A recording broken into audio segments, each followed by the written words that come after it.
A'udzubillahi minasyaitonirrajim. Bismillahirrahmanirrahim. Assalamualaikum warahmatullahi wabarakatuh. Waalaikumsalam warahmatullahi wabarakatuh. Alhamdulillahirabbil alamin. Assalatu wassalamu ala asrafil anbiya'i wal mursalin wa ala alihi wa sahbihi ajmain. Amma ba'du. Alhamdulillah sahabat, bertemu lagi di program Mengaji Bersama Ustadz. Namun kali ini kita akan mengaji bersama Ustazah. Mudah-mudahan sahabat Surya selalu dalam keadaan sehat walafiat. Amin ya robbal alamin. Baik sahabat Surya, insya Allah hari ini kita akan mengaji bersama Ustazah. Di samping saya telah hadir Ustazah Hayatunupus SAG MPD. Assalamualaikum Ustazah, bagaimana kabarnya hari ini? Alhamdulillahirabbil alamin. Waalaikumsalam warahmatullahi wabarakatuh. Sehat? Alhamdulillah. Insya Allah bahagia. Amin, amin. Ya rabbal alamin. Bagaimana kesibukannya nih Ustazah? Lumayan. Alhamdulillah berkah dari COVID juga ya. Iya. Jadi segala sesuatunya itu selalu mengandung hikmah. Iya benar Jadi sekali. kesibukan dulunya sibuknya terbang ke sana kemari, sekarang tidak juga terhambat sih. Oh ya. iya. Yang jelas apapun yang diberikan Allah tetap kita syukuri sehingga semuanya menjadi nikmat. Amin. Dan ingat kita harus selalu menjaga 3M, mencuci tangan menggunakan sabun, memakai masker dan tetap menjaga jarak. Iya. Baik sahabat Surya. Sahabat Surya yang dirahmati Allah Subhanahu wa taala. Islam adalah rahmat bagi seluruh alam. Dan meski kita mengetahui bahwa wanita diciptakan dari tulang rusuk laki-laki, namun Islam tidak pernah menyatakan bahwa wanita derajatnya lebih rendah daripada laki-laki. Sejak Islam datang ke dunia, citra dan kedudukan wanita dalam masyarakat mulai mengalami kemajuan. Allah memerintahkan kepada seluruh umat manusia agar senantiasa bersikap baik pada wanita. Kedudukan wanita dalam Islam, insya Allah itulah yang akan menjadi pembahasan kita hari ini. Sahabat Surya, marilah kita dengarkan tausiah yang akan disampaikan oleh Ustazah Hayatunupus SAG MPD. Kepada Ustazah, persilakan. Terima kasih kakak. Bismillahirrahmanirrahim. Salam sapa buat sahabat Surya. Menyapa yang ada di lingkungan Provinsi Kalimantan Barat, wabil khususnya di SMP Muhammadiyah 1 yang luar biasa. Sinarnya Masya Allah. menerbangkan, membawa sayap-sayap kita sehingga hari ini kita bisa berjumpa dengan berkat Allah. Alhamdulillah. Assalamualaikum warahmatullahi wabarakatuh. Waalaikumsalam warahmatullahi wabarakatuh. Alhamdulillahirabbil alamin. Assalatu wassalamu ala asrafil anbiya'i wal mursalin nabina Muhammadin wa ala alihi wa sahbihi ajma'in. Amma ba'd. Alhamdulillah, puji dan syukur kehadirat Allah yang senantiasa memberikan limpahan rahmat hidayah kepada seluruh kita, kepada alam, yang mana berkah rahmatnya kita masih bisa berbagi kasih, berbagi ilmu, dan berbagi senyum untuk semua. Salawat serta salam tidak lupa kita sampaikan kepada junjungan kita Rasulullah Muhammad sallallahu alaihi wasallam. Allahumma shalli. Bercerita tentang kedudukan, berbicara tentang kedudukan wanita, Masya Allah. Allah tidak membedakan laki-laki dan wanita. Sebagaimana Allah menyampaikan dalam surah An-Nisa ayat 1. Yang kalimatnya apa? Hai manusia. Bukan hai wanita. Iya. Wahai manusia. Bertakwalah kepada Tuhanmu yang telah menciptakan kamu dari diri yang satu. Dan daripadanya Allah menciptakan istri-istrinya. Dan daripada keduanya Allah memperkembangbiakkan laki-laki dan perempuan yang banyak. Wanita bisa bertahta, laki-laki bisa bertahta, bisa berkarya karena ada seorang wanita. Islam hadir menempatkan wanita pada posisi yang luar biasa. Barang siapa yang mampu memperlakukan dengan baik wanita, maka dialah orang yang terbaik atau hamba yang terbaik. Maka kata Rasulullah, akulah salah satu contoh yang terbaik. Masya Gitu Allah. kan. Ya. Nah, bagaimana Rasulullah memperlakukan wanita? Kenapa? Karena Al-Quran sudah mendudukkan wanita dengan kalimatnya apa? An-nisa imadul bilad. Apa itu? Wanita tiang negara. Masya Allah. Wanita Nah, tiang negara. bagaimana menjadikan hal itu menjadi tiangnya? Hancurnya wanita, hancur Hancurlah juga pula negara. Nah, Ibaratnya itu begitu ya Ustaz. kalimatnya ya Kak ya. Kalimatnya seperti itu. Jadi yang pertama, Islam hadir mengangkat derajat wanita. Kedudukan wanita di mata Allah tidak lebih rendah, tetapi disamaratakan. Ada posisi wanita, ada laki-laki, ada wanita. Posisi Islam mengangkat wanita dengan kalimat apa? Ibu, umi, kakak. Gitu kan? Dengan hal itu di dalam Islam ada perintah yang mengatakan bahwa wanita itu kalimatnya adalah wanita yang baik, adalah wanita yang soleha. Nah, jadi kita angkat dulu wanita yang soleha sehingga wanita itu tahu porsinya di mana, tanggung jawabnya seperti apa, sehingga dia bisa berkedudukan sebagaimana kedudukan yang diperintahkan oleh Allah, bahwa wanita yang terbaik adalah wanita soleha dengan satu, taat pada Allah. Yang kedua, jika dia sudah bersuami, dia taat pada suaminya. Terlarang tidak karirnya? Tidak. Kenapa? Karena di dalam Islam tidak ada yang namanya menahan karir seorang wanita selagi wanita itu bisa memposisikan dirinya, statusnya sebagai wanita yang baik. Itu. Masya Allah. Berarti wanita itu tetap menjaga sesuai dengan porsinya ya, begitu ya Ustaz ya, Ustazah. Karena porsi wanita itu lebih banyak. Lebih banyak. Dalam artinya begini. Pertama, walaupun kita dengar kalimatnya, seorang laki-laki adalah pemimpin dari seorang wanita. Rijalu qawwamun 'alan nisa, gitu kan? Laki-laki pemimpin wanita. Tetapi ingat, wanita tiangnya di situ. Iya. Nah, pemimpin dalam keluarga itu adalah laki-laki, tapi di rumah pusat sentralnya adalah kedudukan ada pada wanita. Contoh, pendidikan awal seorang anak ditemukan dari seorang Ibu. Dan ibu adalah madrasah pertama untuk anak-anaknya. Untuk anak-anaknya. Di situ tercipta. Maka kedudukan wanita tidak boleh disepelekan. Dalam mengenalkan anak-anaknya, wanitalah yang pertama mengenalkan anaknya kepada Tuhannya. Mengenalkan anaknya kepada keluarganya. Mengenalkan anaknya kepada masyarakatnya. Nah, itu background yang pertama. Maka kedudukan wanita itu tidak boleh disia-siakan. Yang utama, pertama dan utama di situ. Iya. Kita masuk lagi. Perempuan atau wanita yang diinginkan oleh Allah itu seperti apa? Karena tahtanya seorang wanita itu hanya ada dua. Menjaga diri dan menjaga keluarga. Menjaga diri seperti apa? Ya ayyuhalladzina amanu. Peliharalah dirimu. Gitu kan? Ya ayyuhalladzina amanu. Anfusakum. Masuk ke situ. Dan keluargamu. Wa ahlikum naru. Tercemarnya wanita di keluarganya, maka akan tercemar seluruh keluarganya.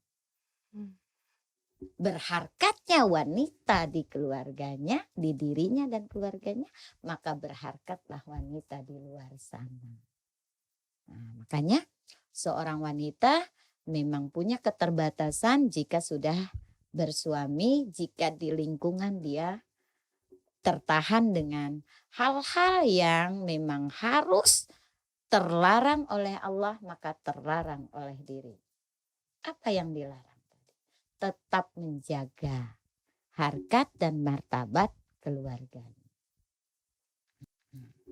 Dengan berarti Ustazah ya, dengan menjaga dirinya maka ia akan menjaga pula harkat dan martabat keluarganya, begitu ya Ustazah ya. Nah, kita lihat juga di Quran surah, di sini di Al-Quran surah 4 ayat 124. Tuh di situ ya. Kalimatnya apa? Barang siapa yang mengerjakan amal soleh, baik laki-laki maupun perempuan, sedang ia orang yang beriman, maka mereka itu masuk ke dalam surga dan mereka tidak dianiaya walaupun sedikit. Artinya apa? Barang siapa yang beramal soleh, amal soleh umum ya. Ya. Nah, laki-laki dan perempuan artinya nggak ada perbedaan. Ya, laki-laki dan Maka perempuan. dia dipersilahkan masuk ke dalam surga. Maka di sini di dalam kepemerintahan wanita boleh jadi pemimpin, boleh wanita jadi presiden, boleh wanita jadi kepala instansi, wanita boleh jadi kepala sekolah gitu salah satunya ya. Tidak ada hambatan. Karena apa? Karena Allah menyetarakan tadi wanita dan laki-laki. Kedudukan wanita itu sama di hadapan Allah. Yang bedanya apa? Tatakun, selagi dia bertakwa. Itu yang pertama. Jadi barang siapa yang beramal soleh, laki-laki dan perempuan tidak ada perbedaannya. Berarti di sini tidak ada namanya diskriminasi antara laki-laki dan perempuan saat Islam itu hadir. Masya Allah. Masya Allah sekali ya Ustazah ya. Islam itu hadir membawa rahmat bagi wanita. Bagi seluruh alam juga ya Ustazah Yang ya. mana dulunya wanita dianggap budak, hanya pelayan pemenuh hasrat. Dengan hadirnya Islam, Masya Allah, kedudukan kita baik itu dalam segi pembelajaran, wanita tidak di-cut untuk mencari ilmu di kemanapun. Bepergian mencari ilmu tidak ada larangan bagi wanita, selagi wanita itu mampu menjaga dirinya, dan mampu menjaga keluarga. Seperti itu. Namun ada terbatasnya seorang wanita jika di sini wanita jika sudah bersuami, ada hal-hal yang memang perlu diperhatikan jika sudah ada larangan-larangan dari suami tentang hal itu.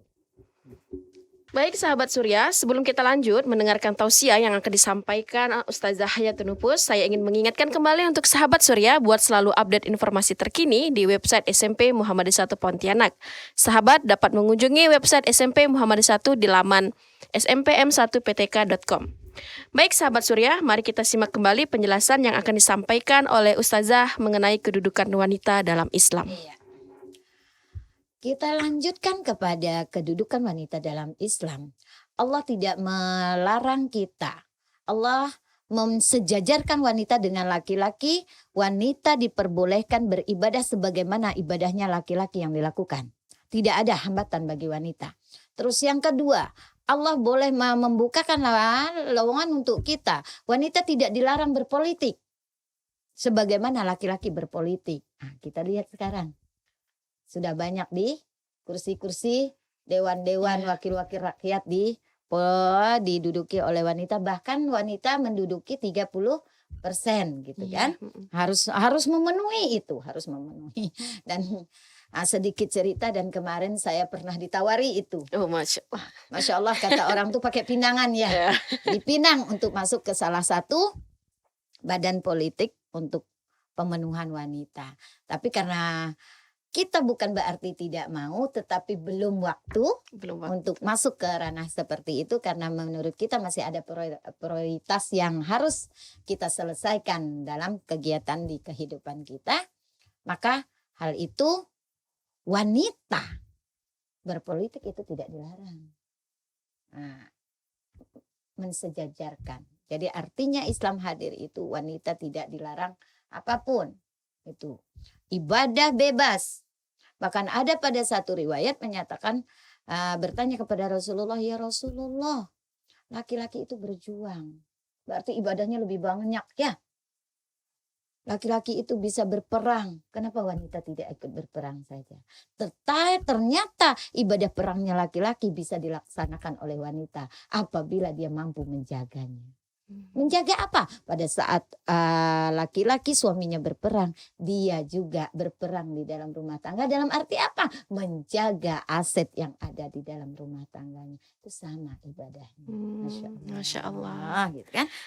Berarti kalau misalnya di zaman sekarang, kalau misalkan dulu berperang ya Ustazah ya, berarti kalau sekarang ketika suami pergi kerja begitu ya Ustazah, berarti istri sama halnya ikut dalam berjuang berperang itu ketika dia bisa menjaga harta atau aset dalam rumah tangganya begitu ya Ustazah ya. Yang jelas menjaga amanah yang diperintahkan oleh suaminya atau amanah yang diberikan oleh suaminya. Wanita itu wanita yang solehah apabila suaminya pergi bekerja, doanya mengalir. Doanya mengalir. Maka wanita itu selalu ada di belakang suaminya, mendampingi. Suami sukses tidak akan terlepas dari wanitanya. Laki-laki yang sukses pasti ada wanita yang di belakangnya. Itu kalau di dalam keluarga ya. Yang ketiga juga kedudukan wanita tidak tersingkirkan dari menerima harta warisan. Wanita juga dapat warisan. Nah, jadi Islam itu hadir dari segala segi kehidupan. Wanita itu ada di dalam itu. Dan tidak diskriminasi. Laki-laki dapat warisan, perempuan dapat warisan. Itu bait yang ketiga. Di mana kedudukan wanita tentang harta waris itu? Laki-laki dapat 1, perempuan dapat 1/2. Itu bukan berarti diskriminasi, tidak. Tapi tahu tanggung jawabnya. Islam sudah mengatur tentang itu. Berikutnya lagi, Islam datang bahwa wanita wajib menuntut ilmu. Bukan laki-laki saja. Penyebabnya apa? Karena tadi ya wanita adalah ibu adalah madrasah pertama untuk anak-anaknya. Wanita yang cerdas akan melahirkan generasi-generasi yang berkualitas, generasi emas. Subhanallah. Maka generasi emas, generasi yang kualitas tinggi dalam arti generasi yang superior dilahirkan dari wanita yang super. Nah, siapa yang memberikan itu? Siapa yang mencontohkan itu? Rasulullah. Bagaimana dicontohkan oleh Rasulullah? Bagaimana Rasulullah memperlakukan wanita. Jika wanitanya bahagia, maka wanita itu akan bisa melakukan yang terbaik untuk suaminya. Nah, ini tadi. Jadi berbackground lagi kalau sudah larinya kepada keluarga. Maka orang yang soleh akan mendapatkan wanita yang soleha. Wanita yang soleha akan mendapatkan laki-laki yang soleh. Itu dari pendidikannya ya. Jadi betapa sedihnya, betapa ruginya kita menjadi wanita berdiam diri tanpa melakukan pembelajaran. Tapi setiap harinya betapa beruntungnya wanita bisa melakukan pembelajaran. Jadilah orang yang belajar. Belajar dan belajar. Akhirnya kita menjadi wanita pebelajar. Wanita pebelajar bisa belajar dari apapun. Itu yang keempatnya, kedudukan wanita tidak didiskriminasi oleh apapun pada saat Islam itu datang. Mengangkat wanita dengan apa? Dengan pertama wanita bisa beribadah sejajar dengan laki-laki. Sama. Yang kedua, wanita diperbolehkan untuk berpolitik. Wanita diperbolehkan untuk mendapatkan harta warisan. Yang keempat, wanita diperbolehkan untuk menuntut ilmu. Bahkan itu wajib, gitu kan? Nah, jadi di sini kalau kita tinjau dari hal ini bahwa apapun yang didapatkan oleh laki-laki itu bisa didapatkan oleh wanita. Apapun yang dihasilkan oleh laki-laki itu bisa dihasilkan oleh wanita. Seperti itu. Tapi tidak ini ya Ustazah, kalau apa yang dihasilkan oleh wanita belum tentu bisa dihasilkan oleh laki-laki. Nah, ini larinya kepada apa tadi? Tanggung jawab wanita yang begitu mulia. Masya Allah Nah, itu sekali. mungkin ada dibahas berikutnya Iya. ya. Tanggung jawab wanita yang begitu mulia itu apa yang dilakukan wanita belum tentu bisa dilakukan oleh laki-laki. Tapi laki-laki yang luar biasa akan bisa melakukan apa yang dilakukan oleh wanita. Hanya satu kodratnya saja yang tidak bisa dilakukan oleh laki-laki ya. Ya, Masya Allah sekali ya. Nah, baik sahabat Surya, itulah tausiah yang telah disampaikan oleh Ustazah Hayatun Nufus. Nah, sebelum kita akhirin Ustazah, mungkin ini ada satu pertanyaan dan pertanyaan ini mungkin akan mewakili perempuan-perempuan di luar sana ya, yang masih mengenai perkara wanita karir tadi. Nah kan, tadi memang sudah Ustazah sampaikan juga bahwa wanita sebetulnya tidak ada larangan di dalam Islam begitu ya Ustazah ya. Namun, nah perkara wanita karir hingga kini kan masih menjadi pembicaraan di berbagai lingkungan. Tidak sedikit pula yang mempertanyakan hal tersebut jika dilihat dari sisi pandangan agama Islam. Dan kita tahu pula dalam Quran surah Al-Ahzab ayat 33 menegaskan tentang perintah Allah Subhanahu wa taala agar seorang muslimah lebih baik tinggal di rumah dan mengurus keluarga, seperti yang sudah disampaikan oleh Ustazah. Tidak hanya itu, di dalam kitab Al-Mawsu'at Al-Fiqhiyah Al-Quwatiyah dituliskan tugas utama seorang perempuan adalah mengurus rumah tangga sekaligus mendidik anaknya. Nah, mungkin masih ada perempuan-perempuan di luar sana yang masih butuh penguatan bahwasanya bagaimana sih sebetulnya pandangan dalam Islam mengenai perkara ini, Ustazah? Sangat cerdas sekali ya. Sangat cerdas sekali karena banyak keraguan-keraguan apabila wanita itu keluar rumah. Iya. Dan itu akan mengundang fitnah. Ya, benar begitu sekali. kan? Iya, Ustazah. Iya. Maka di awal-awal saya katakan tadi, wanita yang pertama jika dia mampu memelihara dirinya, dia akan mampu memelihara keluarganya. Ada hal positif yang memang kita perlu tanamkan di dalam diri seorang wanita jika dia mau menjadi wanita karir. Ditanamkan. Yang pertama, atiullah wa atiur rasul wa ulil amri minkum. Itu yang pertama. Taatlah kamu kepada Allah, taat kepada Rasul, dan taatlah kamu kepada pemimpin. Ingat, misalnya kita wanita dipunya tanggung jawab. Pada saat belum menikah, kita sudah bekerja. Tanggung jawab kita kan dengan orang tua, karena kita belum menikah. Persetujuan ayah bunda kita membuat kita rahmatan lil alamin. Rahmat bagi alam. Karena kita terahmat juga dari Allah. Karena orang tua kita menyetujui kita bekerja di luar sana. Oke, itu tidak jadi masalah. Satu, wanita keluar dari rumahnya. Pertama, dia harus mengetahui taat kepada Allah. Apa yang diperintahkan Allah? Menutup aurat. Itu yang pertama. Itu dulu yang pertama. Kalau kita ingin berkarir, jangan keluar setengah telanjang. Tapi menutup aurat. Itu yang pertama. Yang kedua, ingat posisi kita. Kita ini adalah seorang ibu dari anak-anak, seorang istri dari suami yang menjaga kehormatan suami. Jika kita mampu menyelesaikan pekerjaan rumah tangga, barulah kita mampu mengerjakan pekerjaan karirnya. Jika dia tidak mampu menyelesaikan pekerjaan rumah tangganya, maka dia tidak akan mampu menyelesaikan karirnya. Itu kalau dia berpikir taat kepada Allah. Kenapa? Karena fungsi utamanya adalah istri soleha. Di rumahnya beres dulu. Maka seorang wanita karir itu tanggung jawabnya besar. Di rumah dia lelah, di pekerjaan dia lelah. Jangan sampai lelah di pekerjaan sampai rumahnya berantakan.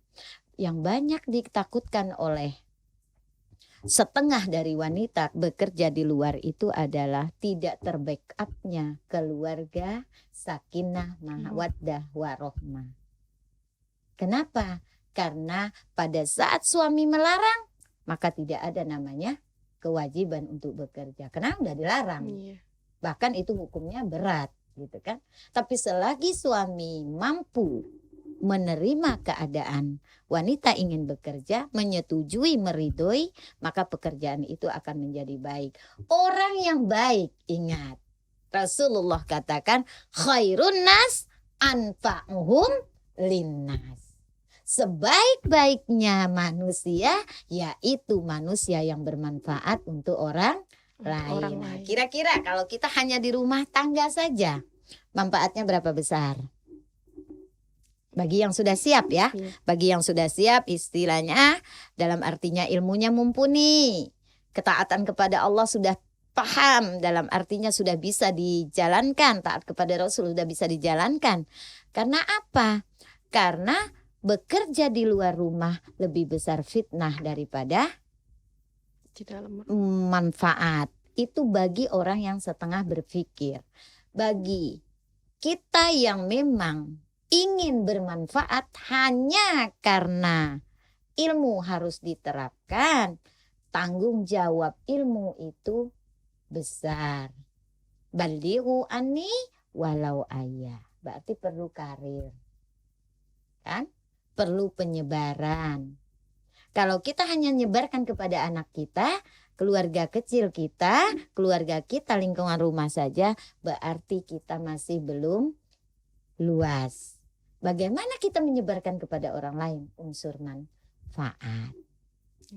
Unsur manfaat. Nah, itu taat kepada Rasul apa? Orang yang baik adalah orang yang manfaat. Orang yang manfaat adalah orang yang hebat. Nah, kira-kira kita keluar rumah bermanfaat atau tidak? Jadi tadi saya setuju sekali jika seorang wanita itu hanya di rumah saja, saya setuju. Tapi mampukah suaminya memberikan pembelajaran untuk anak dan istrinya? Jika mampu, jika siap secara batiniah dan lahiriah, wah, it's okay, sangat luar biasa. Tapi apakah istrinya tidak mampu bermanfaat selain dari rumah tangga? Kalau mampu bermanfaat selain dari rumah tangga, ayo. Kenapa? Karena apabila istrinya melakukan satu kebaikan, sudah dikomunikasikan dengan suami, suaminya dapat juga kan? Dapat juga pahalanya. Ibadahnya, iya. gitu kan? Iya. Nah, artinya unsur manfaat. Karirnya bermanfaat atau tidak? Bukan hanya sekadar sosmed. Apa namanya tuh? Hanya sekedar ingin mengisi bahwa dia punya aktivitas di luar, enggak seperti itu. Jadi unsur manfaat itu lebih baik. Maka wanita karir itu lebih baik jika memang dia sudah tahu aturan karirnya. Ada yang menyatakan di sana, di luar sana itu terdiri dari laki-laki dan perempuan yang bukan mahram. Apalagi apabila tidak mampu menjaga harkat dirinya akan terjerumus. Itu balik lagi kepada Diri sendiri. individunya. Nah, Oke, baik, terima kasih Ustazah. Nah, baik sahabat Surya, khususnya untuk wanita-wanita yang berada di luar sana yang saat ini sedang menyaksikan channel SMP Muhammad I Pontianak. Jadi bahwasannya wanita itu sesuai dengan yang sudah disampaikan Ustazah, bahwa wanita itu tidak ada larangan untuk berkarir selain di dalam rumah tangganya, dan di dalam Islam juga sudah menjelaskan bahwa tidak ada larangan, walaupun sebaik-baiknya adalah wanita yang berada di dalam rumah, artinya mengurus rumah tangga, namun tidak ada larangan untuk wanita-wanita untuk bisa berkarir di luar rumah dengan mengingat bahwa harus tetap menjaga diri sendiri dan keluarga. Begitu ya Ustazah ya. Baik sahabat Surya, demikianlah mengaji bersama Ustazah untuk kesempatan kali ini. Insya Allah kita akan bertemu kembali di episode selanjutnya. Saya ucapkan terima kasih Kepada sahabat Surya yang telah menyaksikan acara hari ini, semoga materi kali ini dapat memberikan manfaat untuk sahabat Surya. Jangan lupa like, komen, dan share video ini, dan subscribe kanal YouTube SMP Muhammadiyah 1 Pontianak, serta aktifkan lonceng notifikasinya agar sahabat Surya dapat update video terbaru dari kami. Ikuti juga kami di Instagram dan Facebook SMP Muhammadiyah 1 Pontianak. Saya Vina Nurindasari selaku host hari ini mengucapkan terima kasih dan mohon maaf jika terdapat kesalahan dalam pembawaan acara serta penyampaian hari ini. Nasrun minallah wa fatun qorib. Wassalamualaikum warahmatullahi wabarakatuh. Waalaikumsalam Terima kasih warahmatullahi Ustazah atas waktunya. wabarakatuh. Sama-sama.